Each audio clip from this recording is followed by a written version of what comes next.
शारों का नरगिस तू है, मेरे जीवन का मंजिल भी तू है।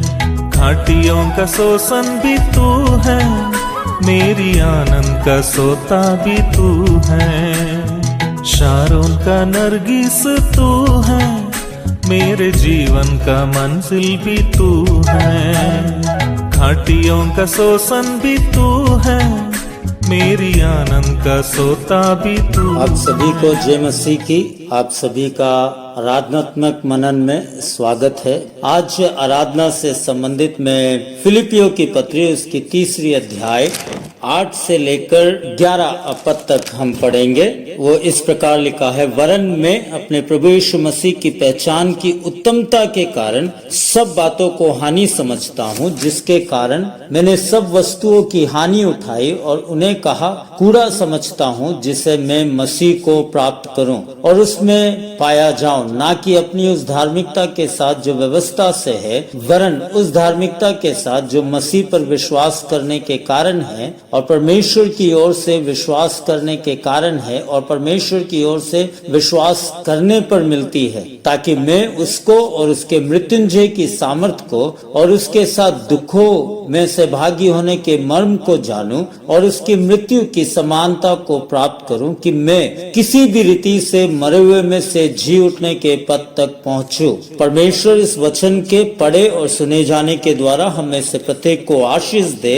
हम जब इन आयतों को पढ़ते हैं, हम देखते हैं कि प्रेरित पौलुस फिलिपियों की कलीसिया को प्रोत्साहित करता है और विश्वासियों को प्रोत्साहित करता है कि हम आराधना करते समय, परमेश्वर के सम्मुख आते समय कुछ बातों को स्मरण करें। सबसे पहली बात 8वीं आयत में कहता है, वरन मैं अपने प्रभु यीशु मसीह की पहचान की उत्तमता के कारण सब बातों को हानि समझता हूँ। Knowing Christ should be the priority. मसीह को जानना हमारे आराधना की, हमारे व्यक्तिगत जीवन की प्राथमिकता होनी चाहिए। हम जब परमेश्वर की आराधना करने के लिए एकत्रित होते हैं, हम व्यक्तिगत रूप से उसे कितना जानते हैं, व्यक्तिगत रूप से हम कितना परमेश्वर के वचन में मनन करते हैं, व्यक्तिगत रूप से हम कितना समय उसके साथ बिताते हैं, कितना हम उसकी स्तुति, उसकी प्रशंसा करते हैं। जितना हम मसीह को जानेंगे, उतना अधिक हम मसीह के पास, मसीह के साथ रह सकते हैं।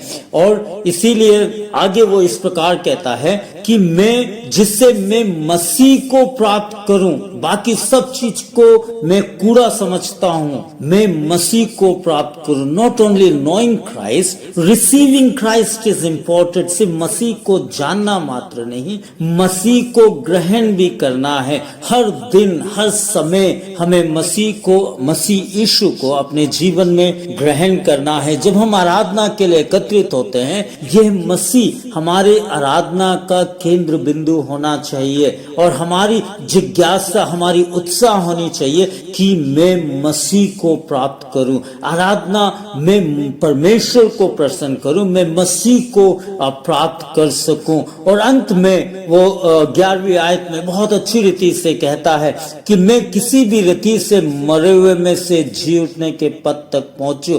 वह मसीह के पुनरुत्थान को अनुभव करना चाहता है। जब हम संगति करने को एकत्रित होते हैं, जब हम परमेश्वर के सानिध्य में आते हैं, हम इस सच्चाई को भी जानते हैं कि हमें मसीह को जानना है, हमें मसीह को प्राप्त करना है और एक दिन मसीह के समान उस पुनरुत्थान को भी प्राप्त करना है। रेजरेक्टिंग लाइक क्राइस्ट, मसीह के समान उस पुनरुत्थान को प्राप्त करना। कितने ही सुंदर शब्दों में वो 10वीं आयत में कहता है, ताकि मैं उसको और उसके मृत्युंजय की सामर्थ को और उसके साथ दुखों में से भागी होने के मर्म को जानूं और उसकी मृत्यु की समानता को प्राप्त करूं। पर दुख को जानना, उस वस्तुओं को समझना, उस दर्द को समझना, उस मर्म को समझना, उस पुनरुत्थान को समझना मसीही आशा को और भी उत्साहित करता है। हमारी आशा क्या है? हम क्यों एकत्रित होते हैं? कि एक दिन महिमा में हम परमेश्वर के साथ प्रभु यीशु मसीह के समान बनकर हम उससे मिलेंगे। आज जब हम सब एकत्रित होकर परमेश्वर की स्तुति, परमेश्वर की आराधना करते हैं, आइए हम मसीह को जाने, आइए हम मसीह को प्राप्त करें, आइए हम भी मसीह के समान उस पुनरुत्थान के अनुभव को जानने की और समझने की आशा के साथ इंतजार करें। परमेश्वर आप सभी को आशीष दे, उसके महान नाम की महिमा हो। जय मसीह। तू मेरा दिल का है प्यारा, मेरी नैया का केवन हारा। तू मेरा दिल का है प्यारा, मेरी नैया का केवन हारा। ये तमन्ना है मेरा दिल पूरा, तुझको देना है ये जीवन सारा। ये तमन्ना है मेरा दिल पूरा, तुझको देना है ये जीवन सारा। शारोन का नरगिस तू है, मेरे जीवन का मंजिल भी तू है। घाटियों का शोषण भी तू है, मेरी आनंद का सोता भी तू है।